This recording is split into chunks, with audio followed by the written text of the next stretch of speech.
rest of the Granny Brigade members would like to thank all of you for coming this evening, and especially our candidates. And before we get started, we will have the flag salute, and then Pastor Farber will lead us in prayer.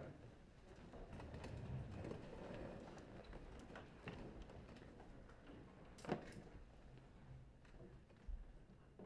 pledge allegiance to the flag of the United States of America and to the republic for which it stands, one nation under God, indivisible, with liberty and justice for all. Let's pray. Heavenly Father, we love you. We thank you for an evening that you've given to us to come together. And God, I pray that you'll give us a profitable time tonight. May we get some information from the candidates that have volunteered and are running for these boards. Lord, I pray that you'll give wisdom to them as they're answering questions. Give wisdom to us as constituents as we prepare to cast our vote. As always, God, we want to honor you with what takes place here tonight. Thank you for your blessings upon our country. I know there have been some tragedies in recent days, and I pray comfort upon those who have lost loved ones. But Lord, I'm also grateful for your protection over us every moment of every day. Bless us, keep us, I pray, in Jesus' name. Amen. You can be seated. Chad Farber will be our moderator this evening, and then so I'll turn the mic over to him, and he'll tell you how the evening's going to be going. Good evening. Good evening. Thank both of you for that answer. First off, we have our candidates for USD305 School Board that are here with us tonight, and I appreciate them being here. Would you give them a round of applause before we get started? We have Amy Freelove here starting on your left. Gabe Grant, Dana Johnson, and Bonnie Schamberger are all here. And I appreciate them volunteering their time, not just for this board, but to be here tonight so that you can get to know them a little bit better. I think that's what all of us are here for. The kind of outline for tonight is we're going to give each of them an opening time to open with a statement to let you know who they are and what they stand for. And we'll give them a couple of minutes to do that. After that, it's going to be kind of a questioning time, and questions will be asked of the candidates. You'll hear their responses, their answers to that. And some of those will be from me, some pre-prepared questions. But I would love for some crowd input for this. So as you came in tonight, you should have received some cards, some 3x5 cards. And those are to be used to write down questions for the candidates. And you'll see a couple of the ladies will be around with baskets. They'll be collecting those. And if you'll put those questions in the basket, they can be anonymous. You can put your name on them if you would like. If you would like it asked to a specific candidate, that's fine. But if you'll put those in the basket, those will be brought up here. And I think that's where we as a community really get to know these candidates a little bit better by some of the questions that the constituents ask. So those will be going around. If you already have your card filled out, or if you're waiting to hear a little bit from them, you can do that. And then when you see those baskets going around, put your card in there. Those will be brought forward. For the candidates, these ladies in the front have a timing mechanism for you. So they have a 30-second card. They have a 1-minute card there for you. And if you go long, Carol Lee is going to have some kind of buzzer on her phone, I know for sure. But we want to get as many responses as possible. So relax, enjoy yourself, and let's start off with Ms. Freelove tonight. If you would, 2 minutes for opening statement. Is it on? It's on. Good evening. My name is Amy Freelove, and I'm running for school board. I was educated in the public schools of the near western suburbs of Chicago and came to Kansas 30 years ago to attend KU, where I earned my BS in education. While my husband Rob was completing his education and training, we moved around Kansas until we settled here in Salina 25 years ago. We were lucky enough to send our kids through USD 305, Huesner Elementary, Lakewood Middle School, and Central High School. And while my kids were growing up, I was fortunate to be a stay-at-home parent who was able to volunteer in classrooms, go on field trips, be on site councils, be a team parent, and a scout leader. I volunteered for many years in the Huesner Library, long after my kids had moved on from elementary school. I love books and reading, and I love seeing kids be excited about books and reading. When Salina was redrawing its boundaries for middle school and high school, I was asked to be on that committee. On that committee, I learned just how much school pride was here in Salina. Whether a person is a Mustang or a Cougar, they strongly support their alma maters. When I think about the reasons I want to run for school board, 3 things stand out. Number 1, I believe that a good public education must be available and accessible to all children. We must invest in our children to ensure a bright future. Being that teachers are an integral part of a good education, we must support and invest in them as well. A healthy public school system here in Salina, where people know their children can learn, grow, and build a foundation for success, is a thriving Salina. And a strong and vital Salina helps ensure our community can continue to entice not only new people, teachers, and businesses, but also help our young citizens want to return and stay. But probably most importantly, I believe our leaders, our decision makers, must be level-headed, good listeners, able to listen without judgment, and able to be flexible and work towards solutions that benefit everyone. I think I can be one of those people. Thank you. Thank you. Thank you. Mr. Grant. Good evening. Thanks to the Grannies for having us tonight. I am Gabe Grant. I'm was born and raised in Salina, lifelong Salina, and I graduated in 2009 from Salina Central High School. I'm a K-State alum, and then chose to come back to Salina to start a business and enjoy time with my family. So I've been serving. I believe serving the community is important for anyone in the community that they live, and that's part of the reason why I chose to run and support my community in this way by serving on the Salina Public Board of Education, a position that I've served in since 2018. When I first ran, I talked about seeing teachers as partners, and I'm proud of the vision and mission that our community has helped create for Salina Public Schools to be the best place to learn and work. We know that the teacher in front of the classroom is the leading indicator of the success of a child, and so being not only the best place to learn, but the best place to work for every staff member in our buildings is important in that charge and that mission. Whether entering the workforce, moving on to career or technical training, attending a community, state, or Ivy League college or university, it's important that every child has the opportunity and the support to be prepared and ready to succeed in that next step. It's not just important for our children and their families, but it's important for our communities as a whole, that we have a public education that's accessible to all and a community that's educated.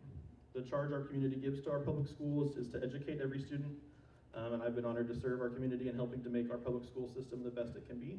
I look forward to our discussion tonight. Thank you. Thank you, Thank you, Mr. Grant. Ms. Johnson. Thank you.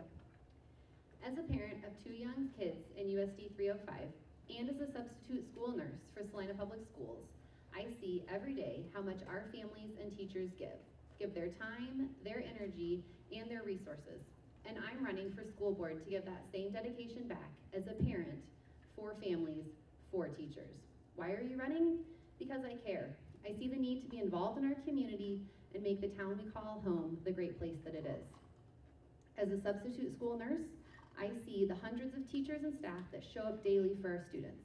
I see the challenges that our teachers, students, and their families are facing, from food and clothing insecurities to the social and community challenges, and those challenges are not decreasing.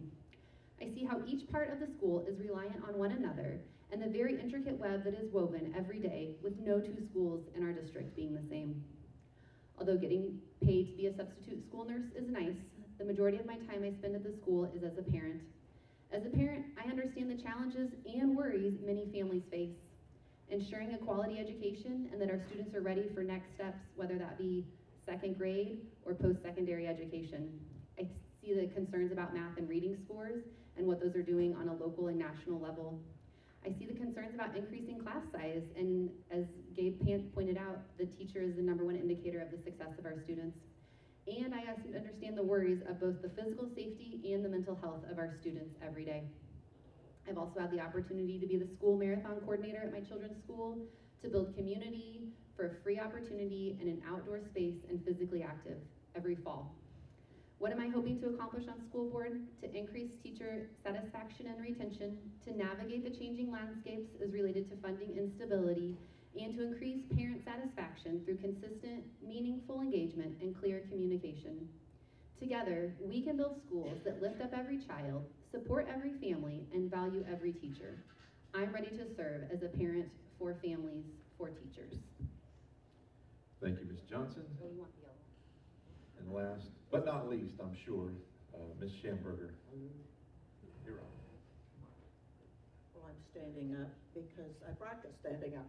So, thank you, Tina and the grannies, and for organizing the forum, as well as all of you coming. Is this on? It is. Okay. I'm running for school board again because I believe as a team we can educate our children to be all they can be, to help them find their gifts, their talents, and come alongside them, teaching them and giving them the tools they need to be able to read, to do math, to discover science, and to communicate with others, and give them the opportunity to be the best that they can be. I've seen that it takes a team effort and a vision to keep improving and reaching the goals of our education system here in Salina. Recently, I read an article that said that the children are America's greatest resource. I know definitely that they are America's future. The next generation of fathers and mothers and teachers and businessmen and entrepreneurs, and the list is endless. The opportunities to succeed are great, especially if they get an education, not only in academics, but in citizenship, loyalty of our country, and plus learning how to work and persevere when times get hard. Our district works on these goals daily. Our vision for 305 is to transform Salina and the world. Being a teacher in the public school for 15 years, as well as subbing here in this district, I have some understanding of the classroom setting and the challenges that face our teachers as well as our students on a day-to-day basis. As a student told me last night, learning should be fun. I agreed, as teachers love to teach and they enjoy watching their kids learn. And parents love to see their child succeed. That's why I'm running for school board again, to make a difference in the lives of our children, our families, our communities, and our country. Thank you. All right. Those were their opening statements, so you may have some questions from that. So I would ask you to go ahead and fill out those questions. And the ladies over here with the black shirts on, they have a basket they'll be passing around, and just drop your questions in there. While you're writing those down, I want to ask a question about something that was mentioned. And we'll start, since we started here last time, we'll start on the other end with Ms. Bonnie. And the phrase was brought up, a healthy school system. Could you describe for us what you would believe a healthy school system to be? And again, these are 1-minute responses.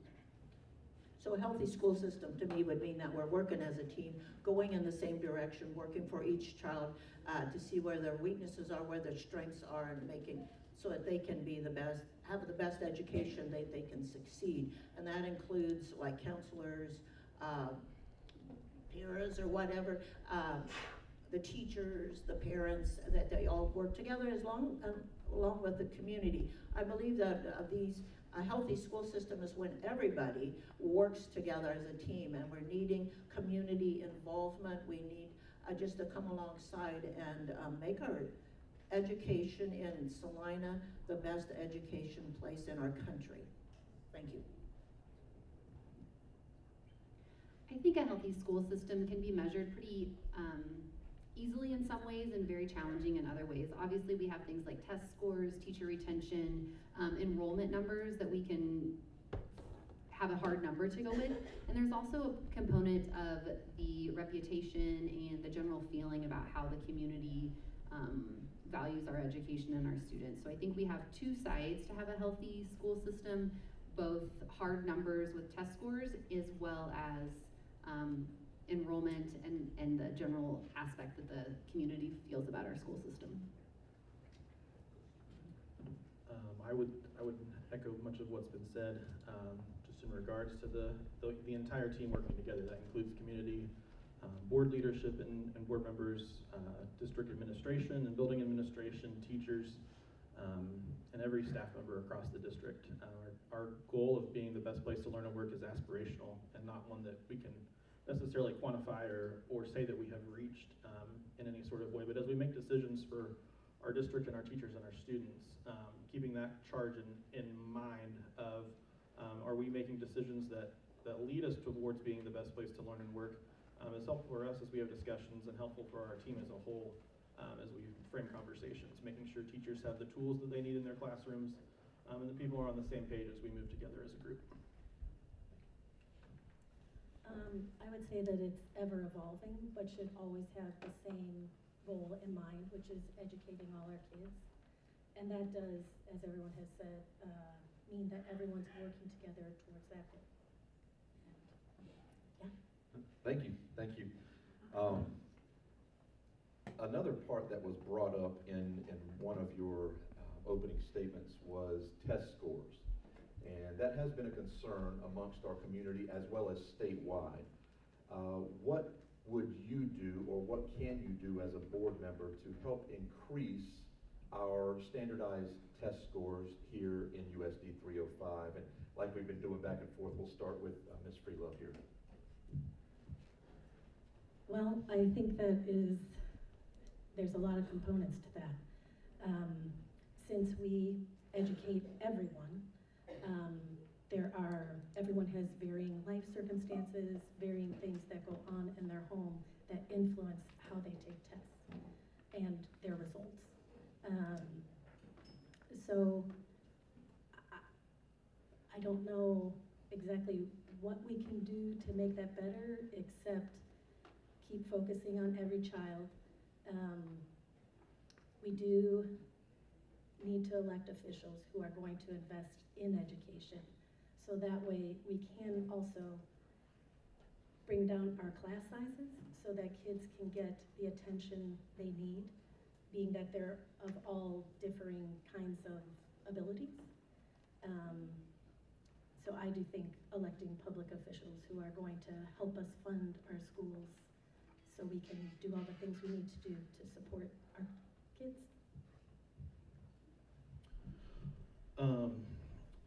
School system is super unique to most of our businesses. It's not a raw goods come in the door, finished product goes out the door type of situation. That's not what a public school system is. Each student is different. Each family is different. Each day in a teacher's classroom is different, and it can be different moment to moment.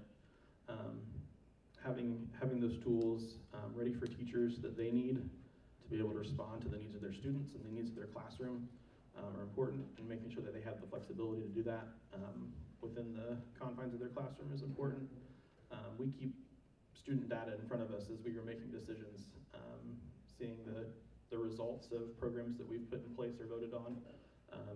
And as we budgeted this year and over the last several years, that data is presented to us as well to make sure that as we're making decisions, best place to learn and work, sorry if I keep harping on that, but best place to learn and work, that includes student success.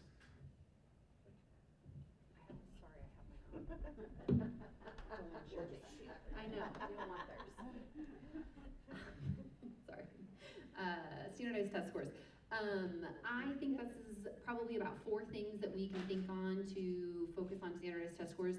Obviously, being in the classroom and able to learn is important. So I know that 305 is working on absenteeism and getting that message across to parents and families to say it is important that you are here every day, and figuring out how to support those families to get their kids here every day is really important. I mean, you can't learn if you're not in the classroom. Class size is hugely important, and I will say that I personally have experience of a kindergarten class of 15 versus a kindergarten class of 22, and they are vastly different experiences, both for the student and the teacher. Teacher experience and teacher education is also really important to our students, and that is both coming out of college and that continuing education, and supporting them in valuable and meaningful professional development things would not be bad. And then funding, like everybody said, and that's not a school board decision, but talking to our state and federal legislators about the funding that's available.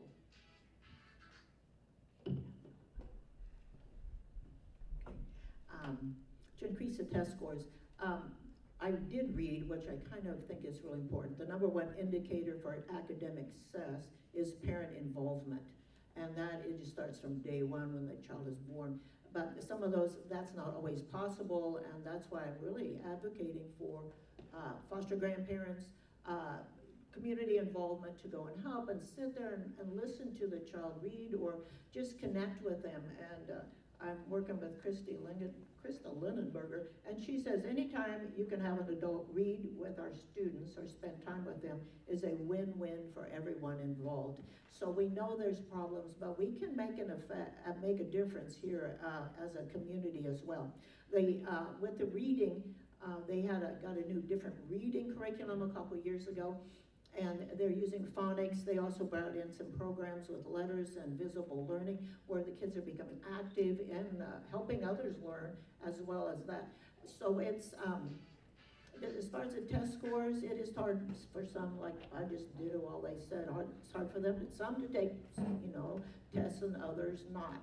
But I believe as a team with the parents that we can increase the academic success. Thank you. Thank you. And I'm going to use another term that was used just a moment ago, so if you want to hold on to that microphone, Ms. Schamberger. I know there's a lot of sharing trying to happen here anyway. Several of you mentioned funding from state sources, from federal sources, etc. The last documentation that we were given was the funding per child in USD 305 was over $20,000 per student. What would be a good or quality funding amount per student for USD 305? Does it need to go up, or are we at the right point? Your decision. Can I start? Go ahead. There's a good reason why I am not in charge of finance, because I cannot say whether $20,000 is the right amount of number there. But I do know that our state funding has not fully funded our special education. This year, I believe they're at 75% of their required funding, and they're supposed to be at 92. I'm pretty sure those are my numbers. And so we have to take funds out of our general education fund that would go to a regular classroom to meet our special education needs, because we are also required to fund our special education. So the $20,000 probably doesn't include the state mandated 92% of funding, which makes it a little bit tricky to meet all of our students' needs. Now, whether that is exactly the number that needs to happen, that is why we have our finance staff on USD 305. Are you ready, Bonnie? You want to jump in? And then we'll go back this way. Sure, Gabe, Gabe, go. Oh, you go, then I'll. They're so nice, just yielding to the other here. I don't have a magic number in my head of where that student success needle moves more than it has been. I know that we have been incredibly fiscally responsible over the last since 2009 really, when state funding payments were withheld over a couple months, and districts were kind of out on a limb trying to make payroll and trying to support the teachers that do so much for our students in our community. We've made decisions over the last 4 years especially, just as we have declining enrollment, not because students are going elsewhere, but because there are less children being born in Saline County, and trying to keep our budget level and stable so that we can do the best things that we can do for students. We have little to no control over revenue from a school board perspective. So it's all about that conversation at the state level. That's something just inherently with the players at the table that we have to decide and come to an agreement on together. Thank you. I think I read somewhere that the last time Kansas schools were fully funded was 2019, and I too wouldn't begin to know what the magic number is for it being enough money. I only know that right now it's not enough money.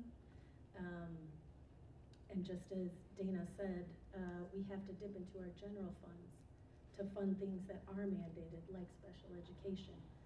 So I can only say that $20,000 doesn't seem to be enough because we're not fully funded. And so working hard to talk to our state representation about funding, I think, is really important. Thank you.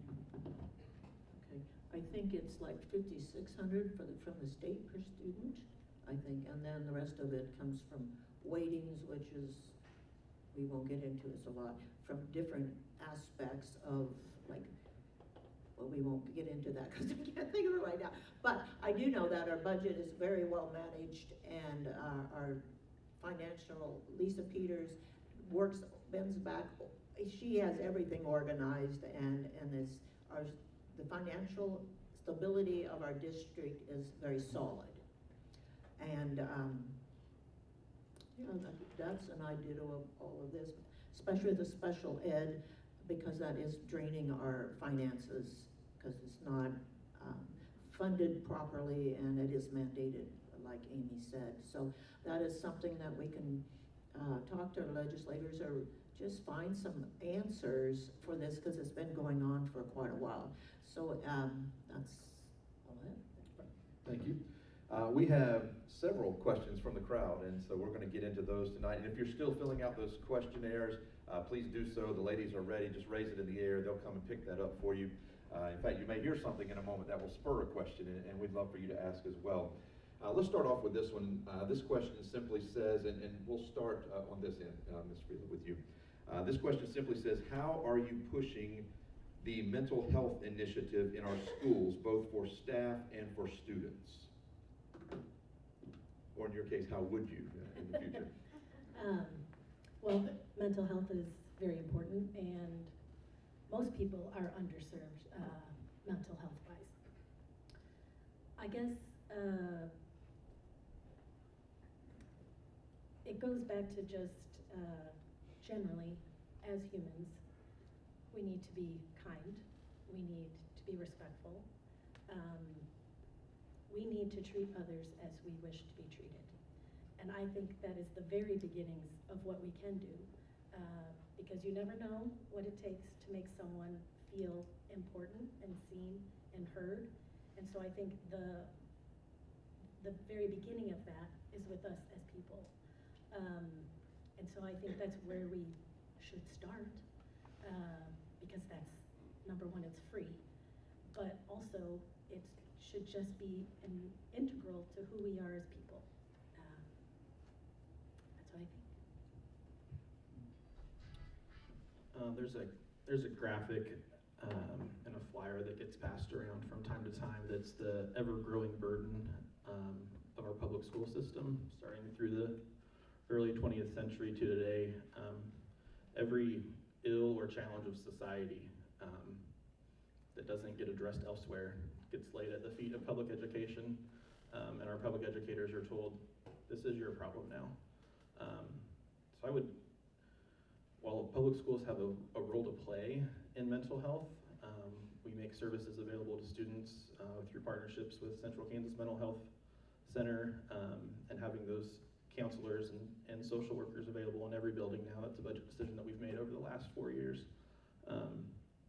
But just as we've talked about funding a question ago, $20,000 per student, which I do think includes weightings and likely CAPERS contributions for retired staff as well, figured into that. Is the $20,000 number a number we think serves students that gets test scores up, or is it a number that every other ill and challenge that our community faces that equips our teachers and staff to face head on? Thank you. Taking care of our teachers and our students' mental health is obviously very important. I personally have decided to start substitute school nursing in the district to relieve some of the burden of the substitute need in our district, because if teachers can't get the time off that they need, and they're having to cover on plans, or they're having to take away from their day-to-day job and then go cover a classroom, that doesn't support their day-to-day business and what they want to do. And I believe that you have to be willing to do what you say needs to happen, and so that's one of the reasons that I started substitute school nursing.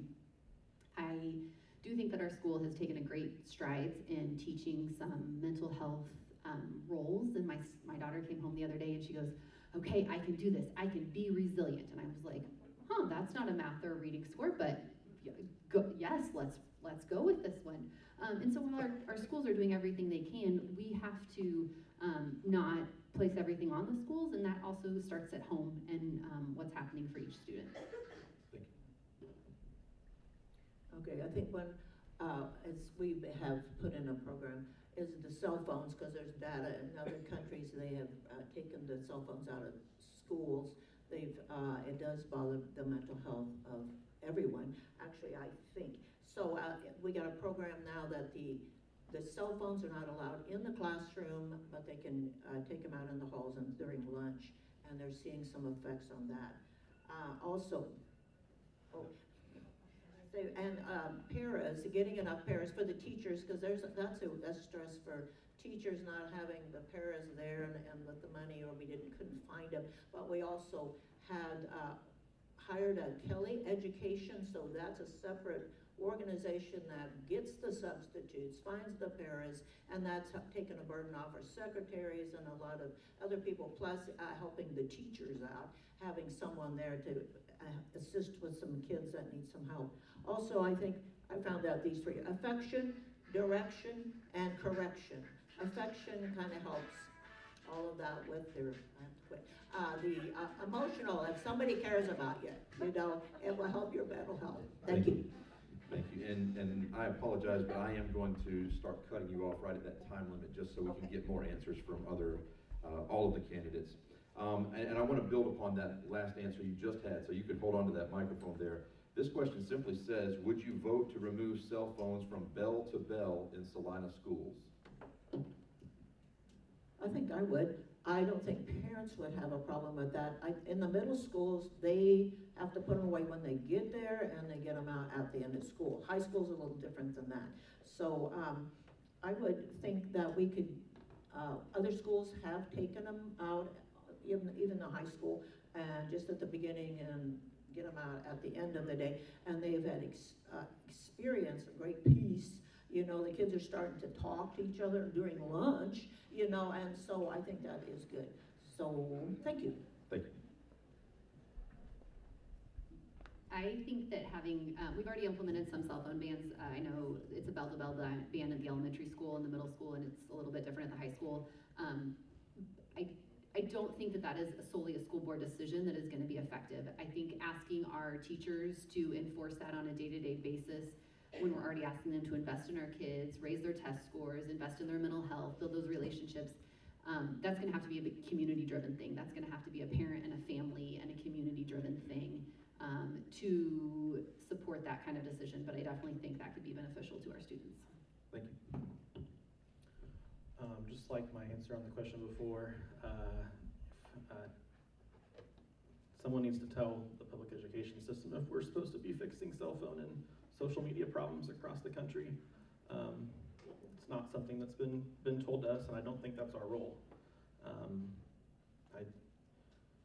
It starts at home. It is a societal problem. It is a community issue. It is not a public education issue. I think you ask any employer in town, they would give a similar answer to bell-to-bell cell phones in their business. Why is it our issue as 7 elected school board members and building administrators and classroom teachers who are also, like we discussed, working on mental health and test scores? Why is it the public education system to fix? Thank you. I agree with Gabe. While I do think it is beneficial that the kids aren't distracted by a cell phone, I think where they're going to learn that from is by the modeling of their family, their parents, and yes, it would just be another thing to pile on teachers. But if we all agreed that that was the thing to do, and we started at home, I do think it could be beneficial for our kids. Thank you. Hold on to that microphone. We'll start right back with you again. And boy, as soon as I said I'm going to stop everybody on time, everybody finished early. This question is very simple, so you may be able to answer this one easily as well. It says, would you support a 3rd grade reading test with a minimum score needed for advancement to the next grade? That's a tough one. I understand that we need our kids to be at a certain level to achieve what's expected of them in the grade they're in, as well as moving forward. I don't know that holding a child back is beneficial for them.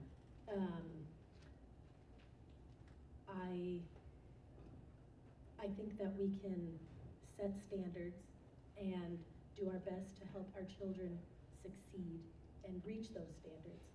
But I don't know that holding them back is the answer. Thank you. Full academic year holdbacks are generally not beneficial for the student's success in the long run.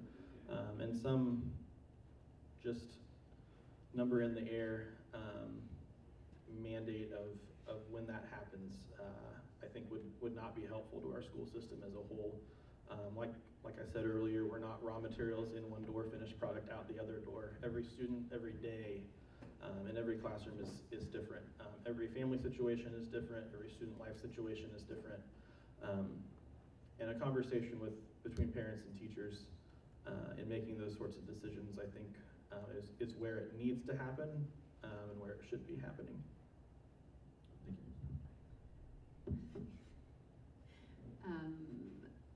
I would have to agree that I don't think that if we are also charged with supporting our students' mental health, that we are going to somehow put a test score above mental health moving forward with students. I do know that we have significant testing that happens starting literally the first weeks of kindergarten to know where those students are and what those students need every day moving forward, and how to meet those students' needs. And sometimes they're met in the general education classroom, and sometimes they're pulled out for intervention or enrichment. And that is how we're going to meet each individual student's needs to get them to the reading scores. But I could not support holding students back for their mental health. Thank you. I would not support holding them back either, because it could scar them the rest of their lives. Because I know a friend in my hometown, and he was like 60 years old, and he still said, I got held back in kindergarten or first grade, and it still messed with him. But you know, not everybody's alike. But I really think their self-image, it would bother their self-image if they're not done that. But we could find, and the teachers, I'm sure do this, find the students that are struggling, and then helping them find what's causing the problem, what is, you know, could be dyslexia or whatever, and find out the individual child and getting them some help. There's programs after school that help with the academics. We could have volunteers. I'm kind of encouraging you guys to maybe want to volunteer at school to help these little kiddos out that struggle with reading or struggle with their math, because we can make a difference. And that's what the team working everybody together. Thank you. Thank you. This question is for everybody. For those who are the incumbents, what would you consider your greatest success over your last term? And for the challengers, what do you see as your greatest opportunity for your coming term? And we'll start with Ms. Schamberger back down there on the end. Hold on, she's writing it down. Okay. What's my greatest success? That is a good question. I really got involved with the foster grandparents, and I'm advocating for more parents and the foster grandparents. When I subbed here, they had foster grandparents and that. I mean, a kid was like acting up, and that little grandma just did this, and they calmed down, and it helps the teachers. And then there's also funding. So if anybody wants to know more about being a foster grandparent or a volunteer, just come and talk to me afterward. But as far as the success, I really I have a heart for kids knowing how to read and being a success, and that we come alongside everybody as a team to do that, and that's why I advocate that. So thank you. Thank you. My greatest opportunity as a new member.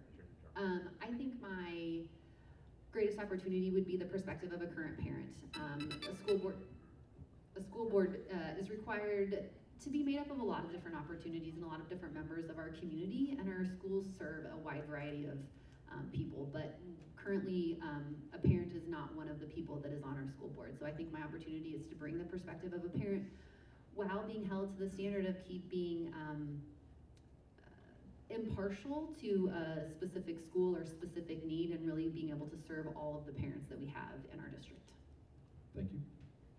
When I first ran for Salina Public Schools Board of Education in 2017, our district was kind of in a little bit of a tumultuous time with a superintendent who was being shown the door and an interim superintendent, and just lots of concern for the leadership success of our district. And I think we as a group have demonstrated that congenial and teamwork atmosphere as we work together.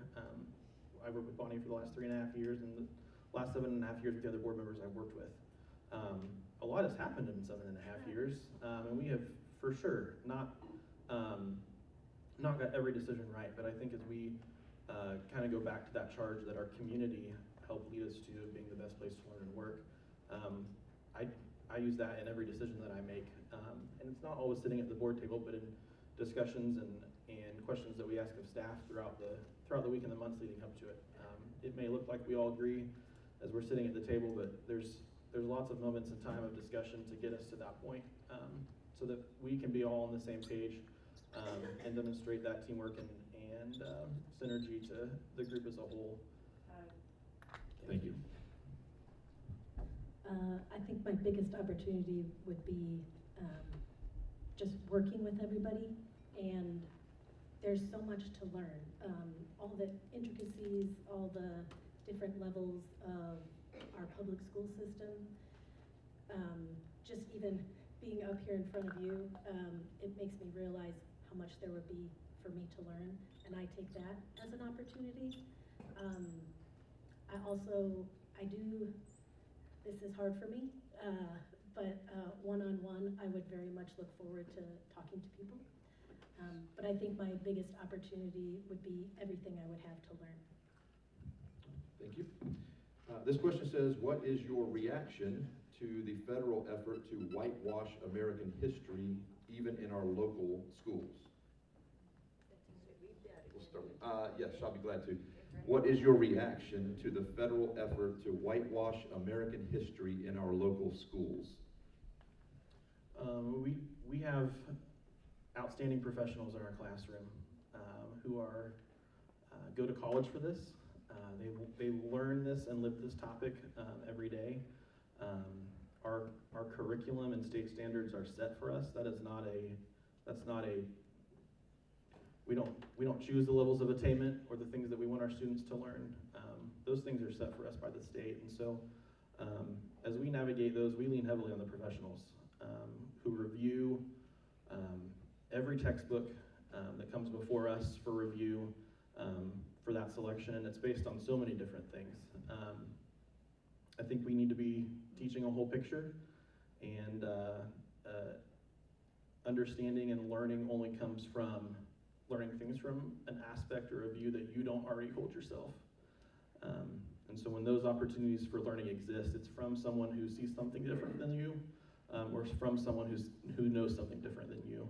And creating those opportunities for our students are important. Thank you. Go ahead, Ms. Johnson. Okay. Again, like Gabe said, this is not a local school board issue. These come from state standards that we are required to meet. And we also rely on our staff that have further education in this area to find the materials that meet those state standards that are set by the state school board. The curriculum has not changed year over year based on the whims of society. I mean, the curriculum and the state standards that are set, they're not the same as they were 30 or 40, 50 years ago, but they didn't change from last year to this year. And I think that's important that we have those standards, that students know what's expected of them, and our teachers know how to move forward with their curriculum each and every year. Thank you. Yeah, that's a question. I like to look at the curriculum, the new curriculum that comes out, just because I want to know what's in there. And so I did just a couple months ago look through the AP American history I heard that there was maybe something missing, and so they were very gracious at the district to say, well, come on in. If there's something missing, we'll add it on to that. So I did, and I was impressed with the AP American history. They covered a lot of items. I know can't get everything in the book, but that's 30 seconds left. So that's I think all I have to say, because I think our teachers do the very best they can to find the curriculum that best covers everything and teach it to their best to their ability. Thanks. Thank you. Ms. Friedland. Having had two kids who went through USD305 and who went through Central, great history teachers there, can only say the best of things. I can speak for myself personally, and history is one of my favorite subjects. And I have to agree with Gabe that you only learn about other cultures and other people by reading and learning from other people's perspective. And so I would hope that we continue to learn all of our history, no matter what it entails. Thank you. There are several questions here about safety in our schools, and I think this is in light of some of the political violence and school shootings that we've seen already this school year. I'm going to try to summarize some of these, but I guess the overall question would be, how safe do you feel USD 305 schools are, and are there protocols that you would imagine to be put in place to help make it safer? We can start with you, Mr. Graham. That'd be great. I think our buildings do a great job at managing what they have to deal with every day with the resources that we have. Again, as we talk about budget from the state, that is a number that we don't get to choose as we're going through making our budget. We don't necessarily get to seek out additional sources of revenue, and so as we divvy that up and talk about test scores, mental health, everything else, where are additional funds coming from for any other measures that we would see putting in place. I think best place to learn and work is not a fortress of bulletproof glass and whatever else you need to walk through to go sit in a classroom to learn English and review arithmetic and all of those sorts of things. We need schools that are welcoming and inviting, and atmospheres that students want to learn in and teachers want to teach in. Thank you. Ms. Freelove? Having grown up on the west side of Chicago, I can tell you that I grew up in a high school where we went through metal detectors. I had drug sniffing dogs in my school. They were unannounced. I can tell you that I didn't feel any safer there than I do here. And I always felt really good about our kids being in school. I didn't have any concerns.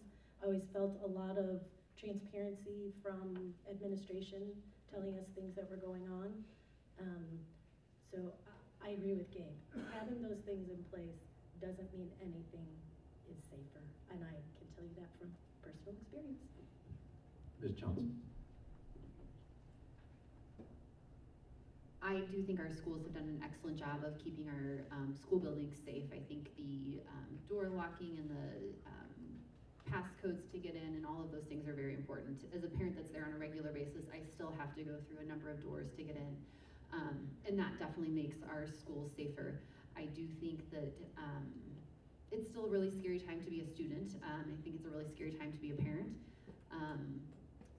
My third grader coming home and telling me about her wolf, shepherd, and sheep book that they had to read in preparation for their intruder drill that they have coming up it literally takes your breath away. And the fact that my first grader and third grader are having to have these conversations and to protect themselves is terrifying. Personally though, I'm more scared of my kid riding his bike to school and getting hit by a driver coming out of the very, very busy parking lot with so many cars around there than I am in his classroom. Thank you. Thank you. Well, our district has a good relationship with the police, and they communicate very well. Also, there are cameras in the halls, which have been very helpful in situations, and communication between the teachers, and when they say it's time to lock down, so they've got that all in place as well. And there's safety measures in place, and we just pray that none of the tragedies will happen in our district, but they're doing everything that they can to make sure that there is safety in our schools.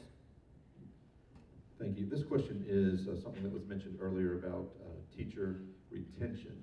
What can you do as a school board to make sure that we enhance and draw excellent teachers for our students? And we'll start, are you okay, Gabe, with starting again? You've been the starting point, so go ahead. Yeah. There's been a number of things that we've done over the last several years, and obviously more ways to improve. But in the grand scheme of things, there are 200 public school systems across the state of Kansas, and so to say we want to do a better job recruiting and retaining, that's just taking teachers out of somebody else's classroom. And if we start that game, that's not a game that anyone's going to win in the end. So we are putting some efforts into getting more students, more of our students, to look at teaching as a career. I think it does start as a community. And the way our teachers talk about their profession have an impact on students deciding to enter the profession or not. We have partnerships in place with Salina Education Foundation to recruit student teachers, who come in a semester before they're actually student teaching, to get additional training and help from our district team, and all those sorts of things help. Thank you. Ms. Brelow?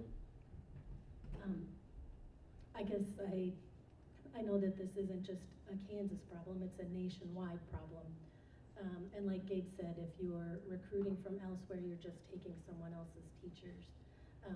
I had read this thing, it's called Growing Your Own Teachers, which is basically what Gabe said. It's recruiting from within and helping our students realize maybe their strengths are in teaching, or maybe there's a para who just needs help getting further along in their education.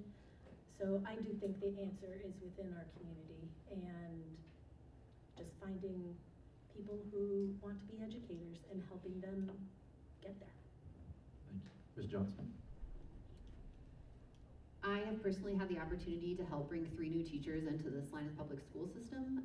All of them were our parents that have students in school and have said, hey, I've enjoyed subbing, like I liked that school, I had a good relationship with that principal, you should come. And I think that's where we're gonna have to get our teachers. Like Gabe said, we can't go poach them from someplace else. I also don't think that our teachers are leaving over some amount of money that we're going to squeeze out of the woodwork, right? We've got to figure out how to make sure that the expectations and the requirements that we're placing on our teachers every day is a manageable and doable load, and putting the world's problems at the feet of our teachers and asking them to add one more thing to their classroom doesn't promote a healthy classroom. So making sure that we as a community are asking appropriate things of our teachers.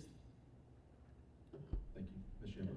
So the teaching profession is in a crisis all over the nation, like Amy said. People are not going into education because other jobs pay more, sometimes dealing with behaviors and stuff like that. So but we're needing more teachers, and teaching is actually not a profession, but it is a calling and a passion. If you've ever been a teacher, you love to teach. And we need to just encourage, even with the visible learning that they have, students teach other students, and they become a part of the education process. And I believe that's going to be helpful, like the one-room schoolhouse. You know, we may have to think out of the box to get more teachers to come.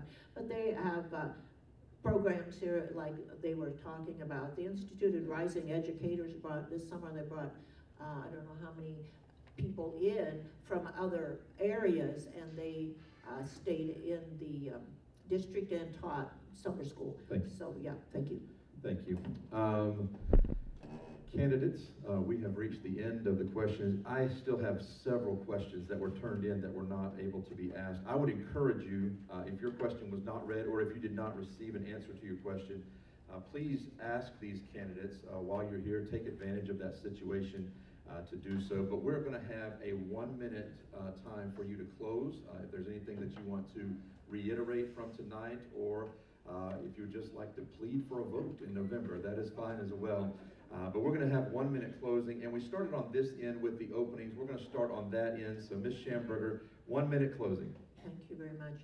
Well, I'm running for school board again, as I believe in the vision and the mission of our district, which is to transform Salina and the world, and to be the best place to learn and the best place to work. Having been an educator in the public schools, I believe my experience as a teacher helps bring insight to the board and helping make decisions and seeing our district through an educator's eyes. We can all work together as a team with the teachers, the community, to help our students make a difference and experience success. So I would appreciate your vote in November. Thank you. Thank you, Ms. Schnappiger. Ms. Johnson. Thank you. Like I said, as a parent of 2 young kids in 305, I'm bringing my efforts to the school board to support our teachers and our families every day, like our teachers and our families show up every day for our schools. There are 3 open seats in the November 4th election, and so 3 of us will be elected. 1 person has dropped out of the race. There will be five names on your ballot. But the election is on Tuesday, November 4th. Open voting, early voting starts on October 21st. Thank you, Ms. Johnson. Mr. Grant. It's been a pleasure to answer some questions tonight. I appreciate again the Grannies for putting this together again, and you all for coming out. When I'm in a room like this and getting to talk about school board and public school related issues, it really just reminds me that the only way our community changes is by personal conversations and direct communication. And it's very easy to feel worried about our country and our world as we watch the news, or especially if we just listen into an echo chamber on social media. And it is rooms like this and conversations between people directly where learning happens. We know that from our classrooms, and where community change happens. And we as 7 board members make decisions on your behalf for our public school system, but just like the Best Place to Learn and Work, goals of critical thinking, social emotional health, and those things that you all set for our students. It takes a community conversation to decide what we want our public schools to be and what we deem as success. Thank you. Thank you. Ms. Freelove. Again, my name's Amy Freelove, and I would enjoy your vote in November. And I would also say that I am not generally comfortable being a person in front. Much of my life, I have been the supportive, behind-the-scenes person, and I'm really good at it. But what I've discovered is being a good support person requires all the qualities a good leader needs. Level-headed, good listener, able to listen without judgment, and able to be flexible and work towards solutions that are beneficial to everyone. And anyone who knows me knows that I'm smart, thoughtful, kind, level-headed, and capable, driven by compassion and common sense. I know I would have a whole lot to learn if elected, but I'm ready to give it a try. So thank you, and thank you for the opportunity to talk with everyone tonight. Thanks. Thank you. Thank you to all of our candidates for taking time to come out and answer questions.